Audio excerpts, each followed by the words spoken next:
And we're going to take a minute to scan the body. And the way we're going to scan, can you hear me okay? Yeah. So get your legs straight. And we're going to divide the body to an upper side and a lower side.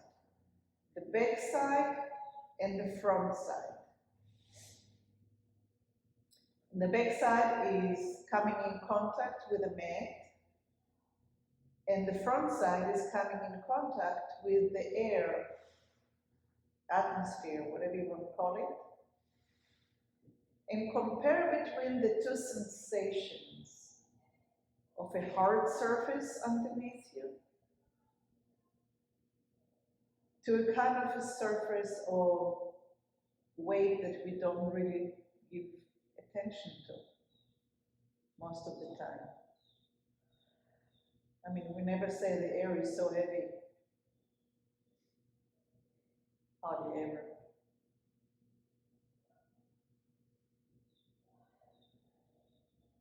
And compare between the ability to get a feedback on the side that you are laying on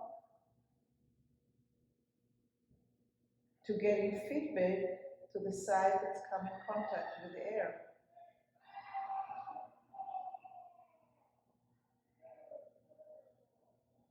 How does it translate different?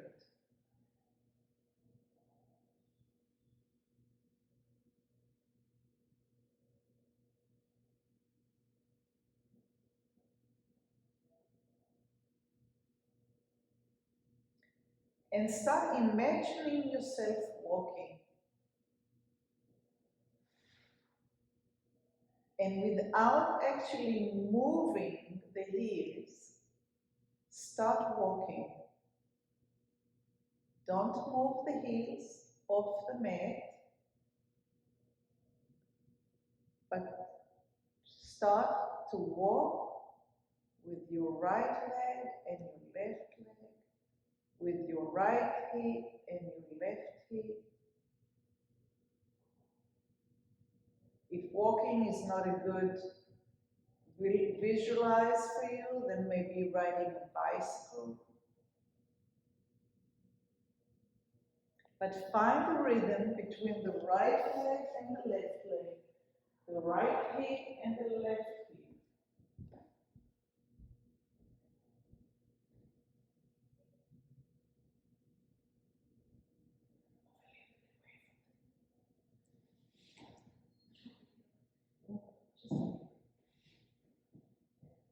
So the feet don't touch the body, so you can actually walk.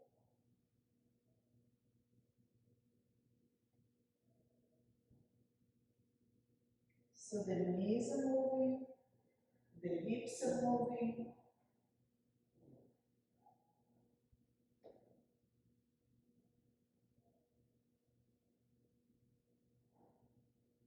Are you making big steps? Are you making small steps?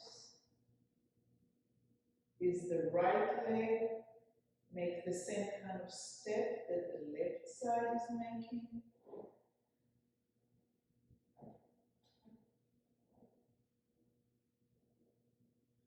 And then try to maybe create a little bit more distance between your feet if they are really close together.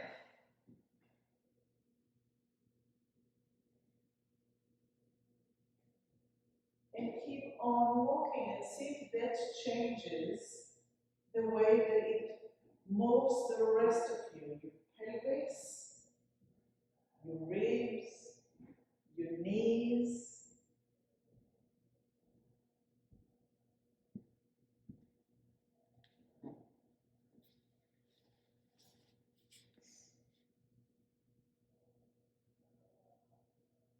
And allow your knees to bend.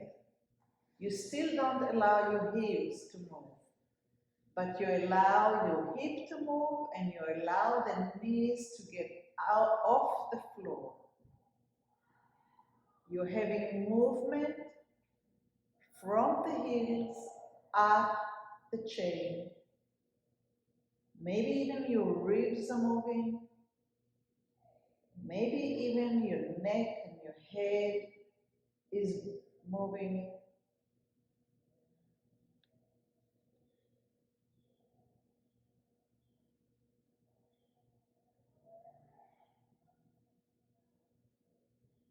Rest whenever it feels right to rest, and start again whenever you're ready to start.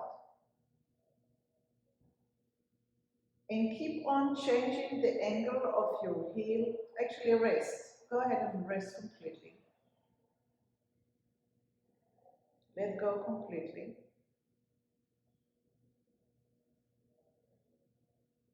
And again, pay attention to the front of the body versus the bottom of the body, the back of it.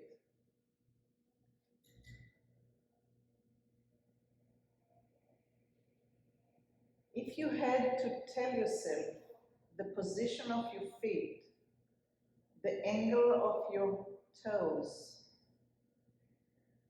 the shape of your big toe, how high your arch is, can you picture it in your mind's eye? Is it any different than it was 5 minutes ago? And when you're ready, try to relax your legs completely, allow them to fall, so the toes are maybe looking outwards a little bit. You're trying to get the muscles to work as little as possible. And you're trying to move your attention towards your bones. The hip bones, the thigh bone, the knee bone, the two bones down from the knee to the ankle, and even your ankle bone. And start riding the bicycle again, or walking again. And again, the heel is not moving, but the ankle is allowed to move. So the toes are actually changing the place in space from flexion to extension. But not because you're doing anything with muscles, but you are moving the bones in the direction of walking or riding bicycle.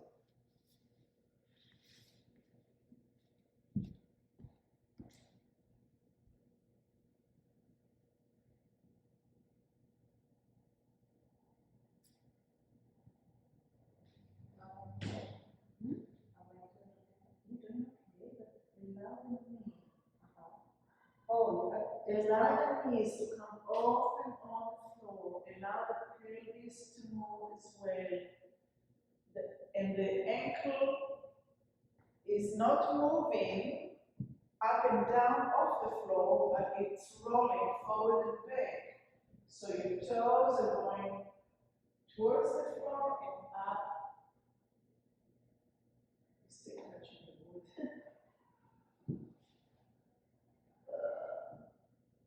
There.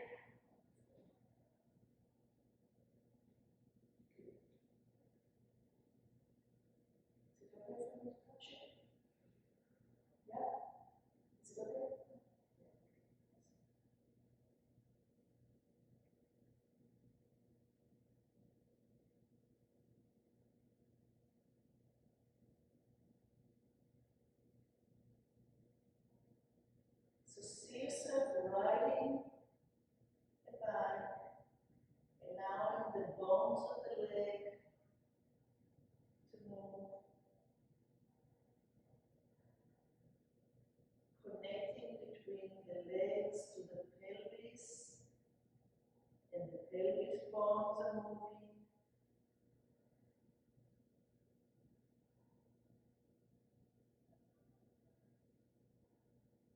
And the toes are going up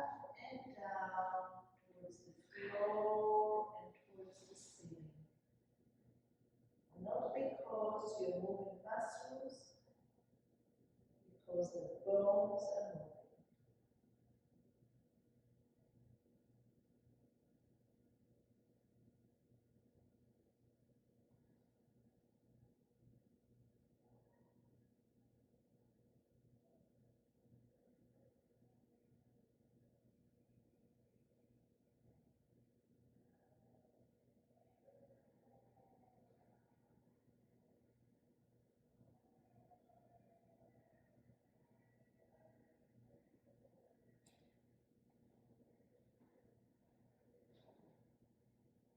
Try different rhythm, try different distance between your legs.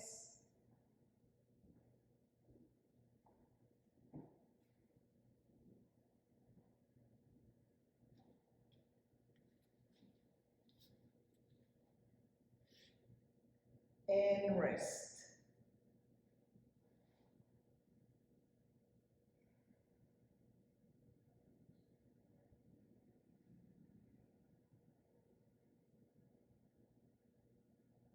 Rest in a way that the bones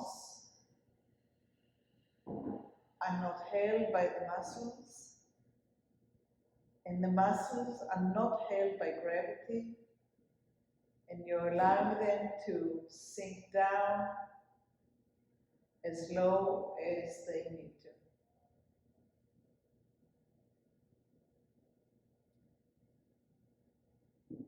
And notice how less tension or tonicity in the muscle feels.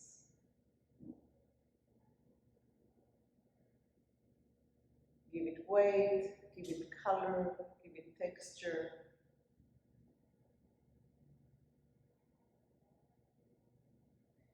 And go ahead and get a little bit closer or much closer to the wall and put your feet flat on the wall. So you have a 90-degree angle between the thigh bones and your torso and your lower leg and your thigh bones.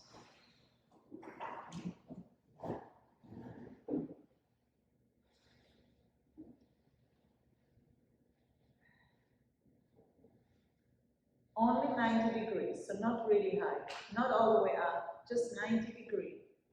There you go. Bend your knees, Ginny, okay? Bend your knees to 90 degrees, push your hip all the way closer, get closer to the wall. More? Yeah, put your feet on the wall. Up, even closer to the wall, get a little closer to the wall. To create a 90 degree between your thigh and your hip. Like that? No, that's 120. I don't know what. Get closer, get your tushy closer to the wall. Like that? One more scoop. There's that. Okay. So, now with your feet on the wall, start walking, and what you're going to notice that your spine is being pushed up towards your head. Walk with your right foot, walk with your left foot. So you're pushing the foot into the wall, creating a force up the spine. Are you lifting your foot out? No, you're pushing into the wall, not away from the wall, but into the wall. So why am I doing this? When we put the foot onto the ground and we lift the other leg off the ground to make a step, we push into the ground. And there's a force that comes up the spine, just like what we're doing now. Make sense? Yeah. So keep on walking and feel If then when you press with the right foot, you get the same kind of pushing up that you get when you push the left foot. And make it a study. Do it slow. Do it so slow that you can feel what it is that you're doing.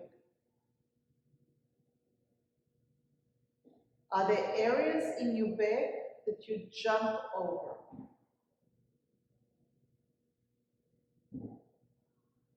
So instead of just looking at it as an exercise, okay, I'm pushing just like I'm using the floor for walking, now you have an opportunity to break it down as if you were looking under a microscope at the details of how do you push into the wall. Can you feel it going through the bones of your lower legs? Can you feel it going into your thigh bone? Do you feel your pelvis shifting the force into the spine? I'm sorry. Okay, here we go. I'm back. And then as it goes up the spine, how far up the spine do you feel it going?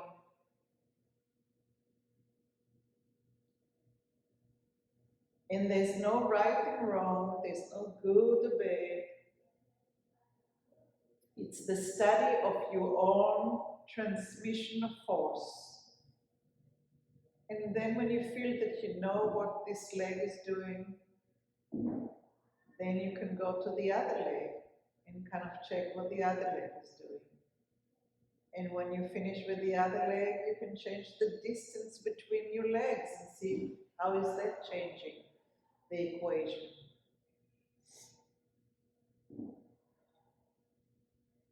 Do it slow, do it fast. Keep on collecting more and more data.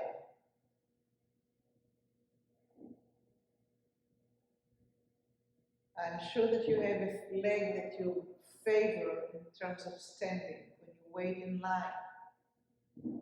When you're listening to somebody standing, you usually stand more on one leg than the other. How does it feel when you do this?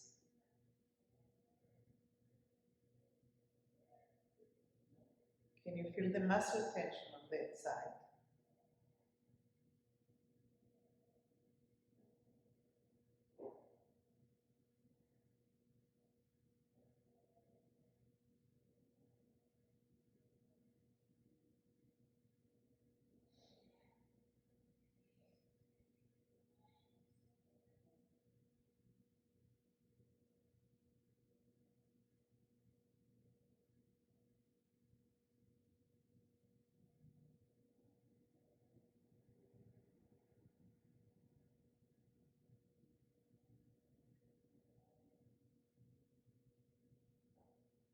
Go ahead and lower your legs to the floor, put your feet on the floor, the knees are up towards the ceiling, and rest like this for a minute.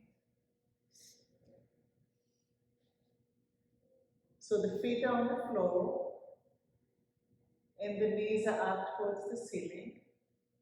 The feet are on the floor, and the knees are up, there you go. And just rest.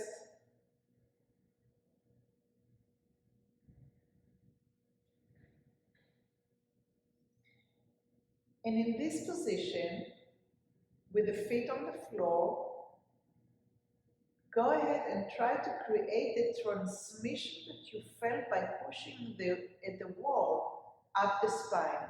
So we are going to kind of move up from the tailbone to the head and back down like a baby that's rocking itself to sleep.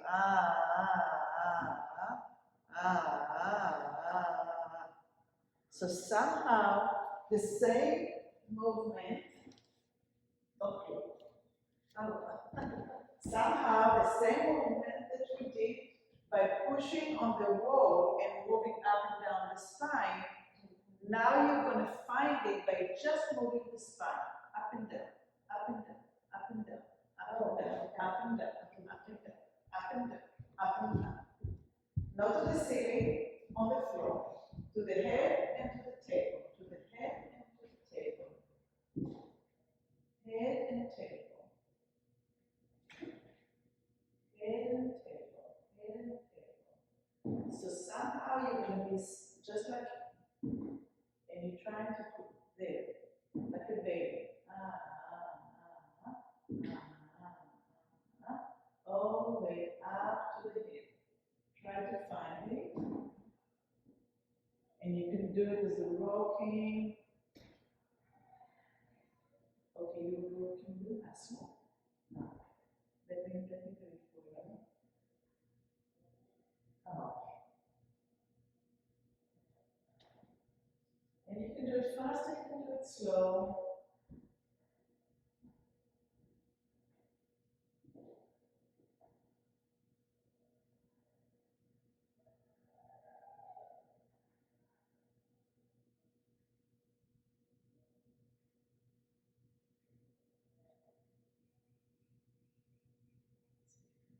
Even if it's very small.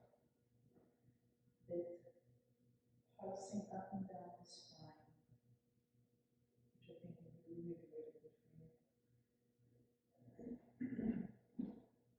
you. Whenever you need to rest from it, go ahead and rest. And then when you want to continue, continue. Find your own rhythm for your class. It's your experience.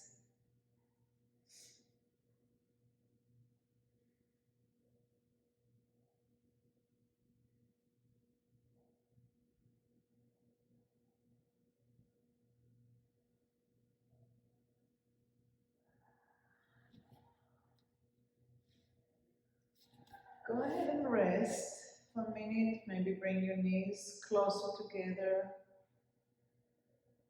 Let the spine just rest.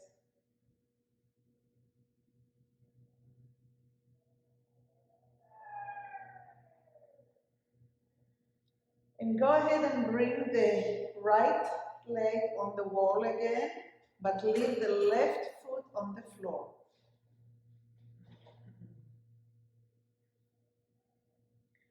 And start pushing against the floor, against the wall with your right foot, creating that transmission up your spine.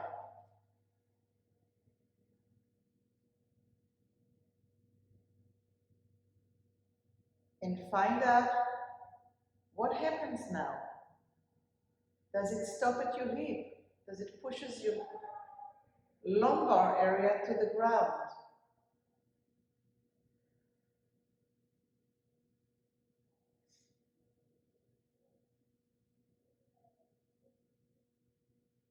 And stop.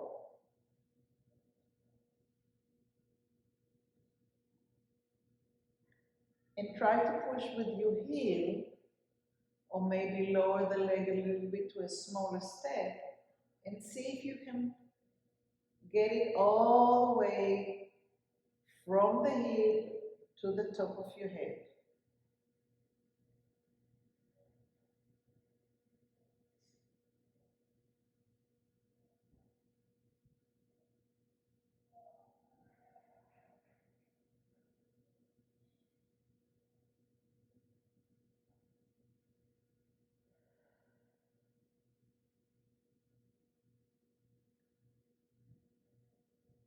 So we are all one as people, but we are all one internally. So from the heel, you push into the wall and it connects, it kind of bring in together the ankle, the lower leg, the knee, the thigh, your hip, and up the spine, into the head. And everything in sequence and like in a chain is being moved. And when you release the foot from the wall, the body is released from that connectiveness that you created. And then again, you push the foot into the wall, the heel, the rest of the foot, and your whole body in sequence is like one part after the other, becoming connected and affected by that push. And let it go. And do it again and again and again. And I'm going to walk it around, between you guys and see if I can see that connection all the way.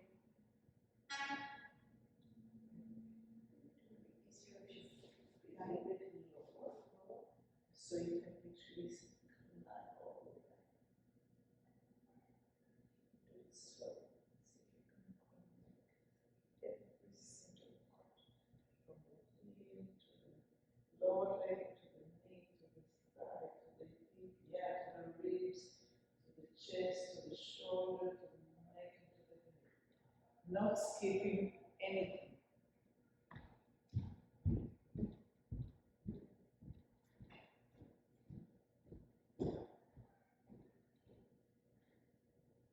Shift your leg a little so the leg is more aligned with your hip bone rather than that's it.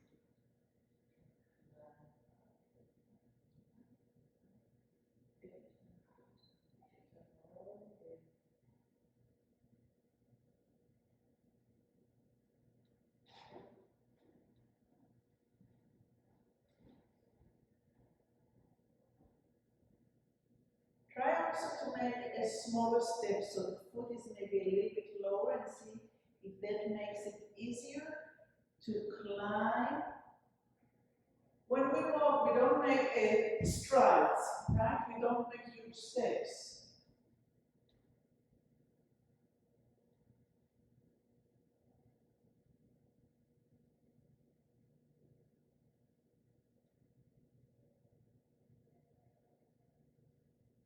Is it possible to climb above the ribs, into the chest, into the shoulder, into the neck, affecting the chin?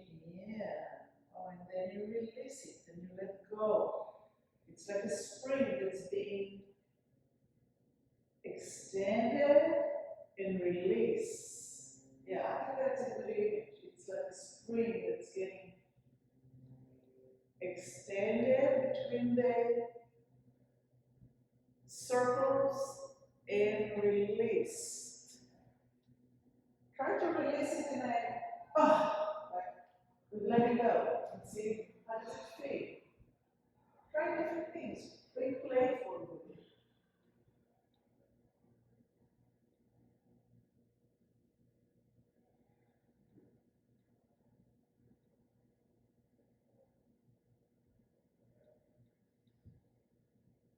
And anytime you need to rest, remember you are in charge of the on and off switch.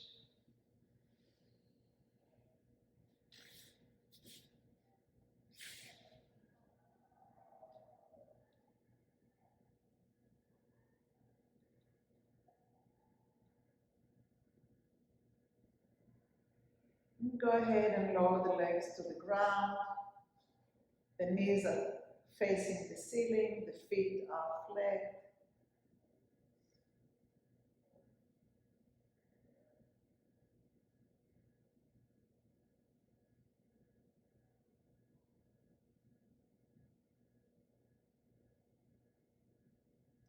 And then lift your other foot.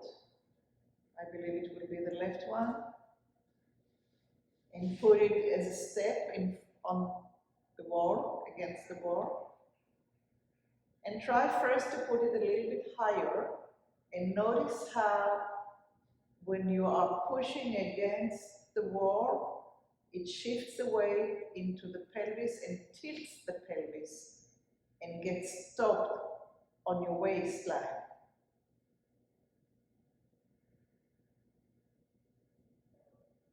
So that will be a little too large of a step for achieving the transmission all the way up the spine. So go ahead and maybe now lower the head a little bit and find a way to connect from pushing into the wall and affecting the rest of your body.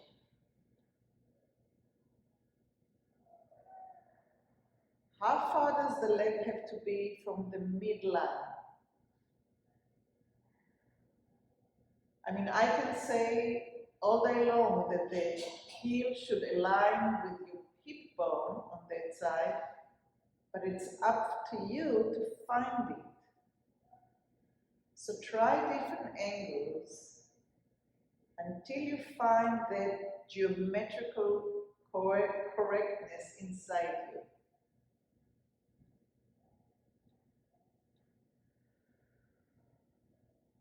For us to change the way we walk after having habits of a lifetime, we have to first be aware of what it is that we do and find out a way that is organized in a way that makes us feel better. It's not about me coming from the outside and saying this is right. Doesn't make any difference. It's your brain that needs to say to you, this feels just so much better. And then you can learn a new thing.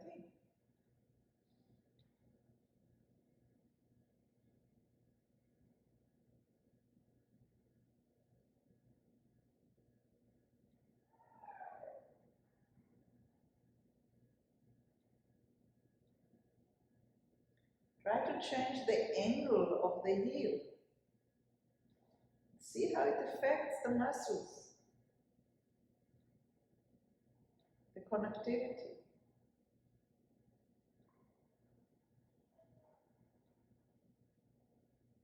Change the speed. See how that feels. Can you go all the way up your neck and your head?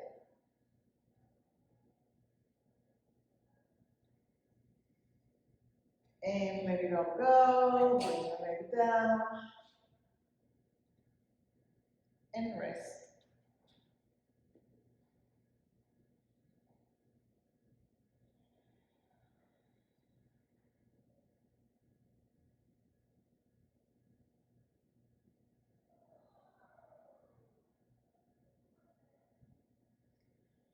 And let's bring both feet back up on the wall.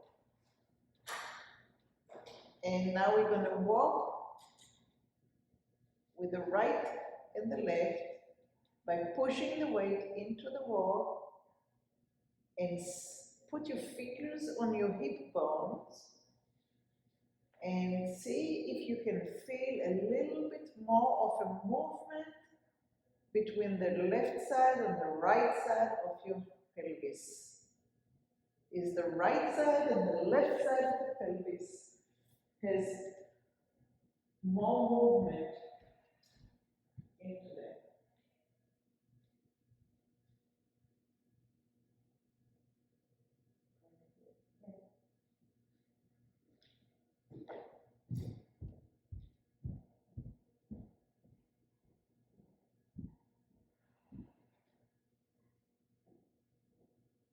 So as you're pushing, there's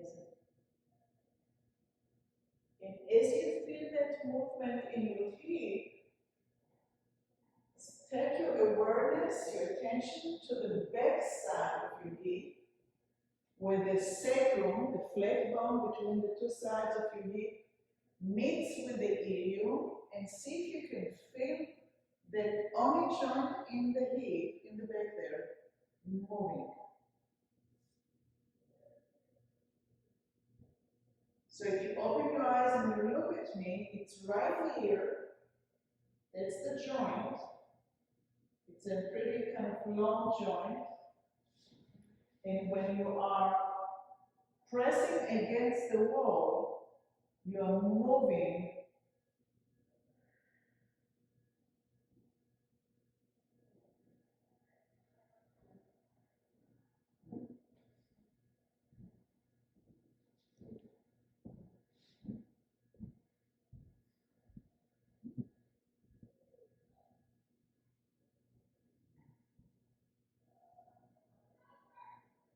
And bring your feet a little closer together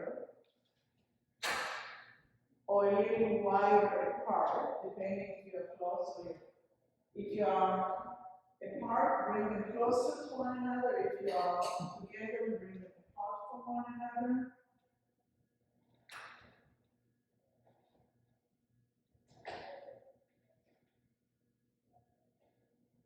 And try to do the same thing and see how that feels. So you have a comparison.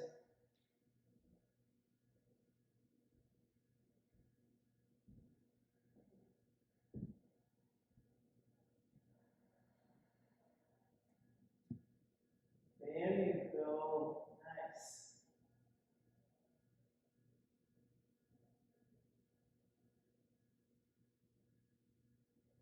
All right. And rest.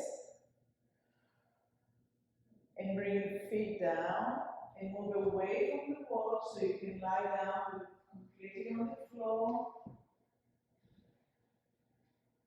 The whole body on the floor with the legs lengthened.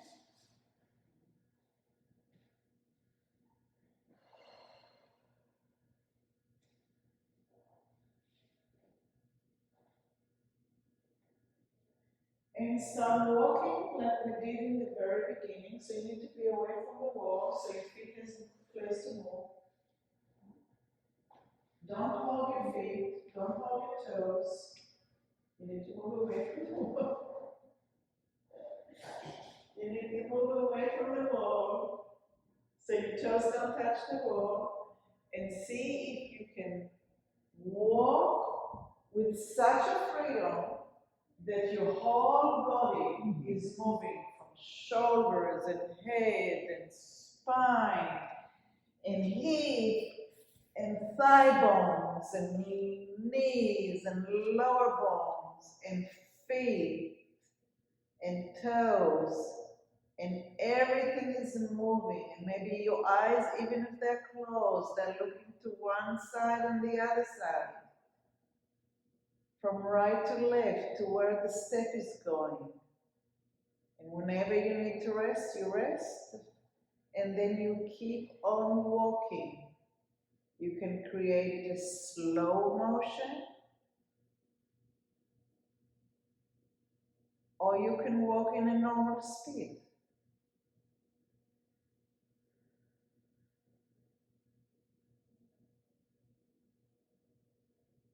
And let it go. Rest.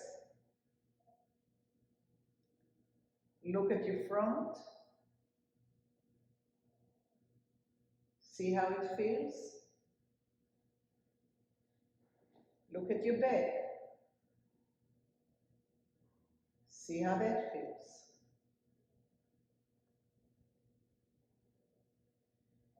And gently roll to a side, and from that side roll to a sitting position with your legs lengthened, with your hands on the side of each hip.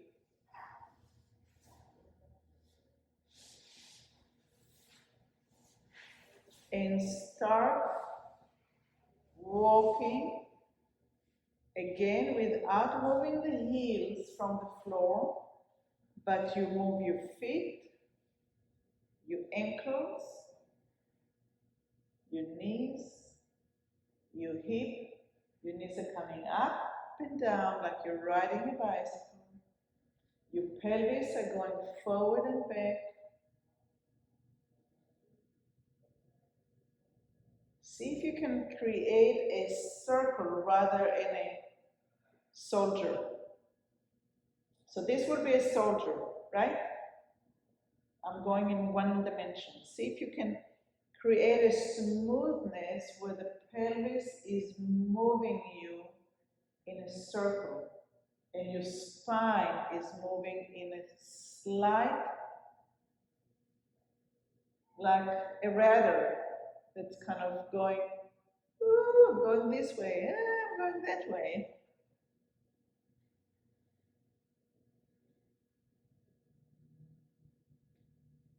And rest.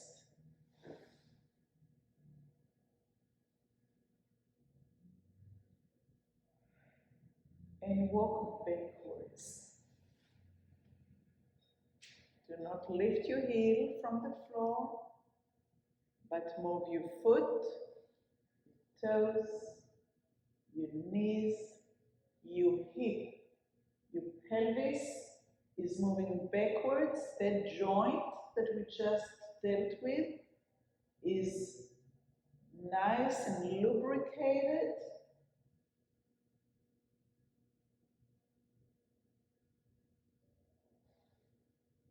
And rest.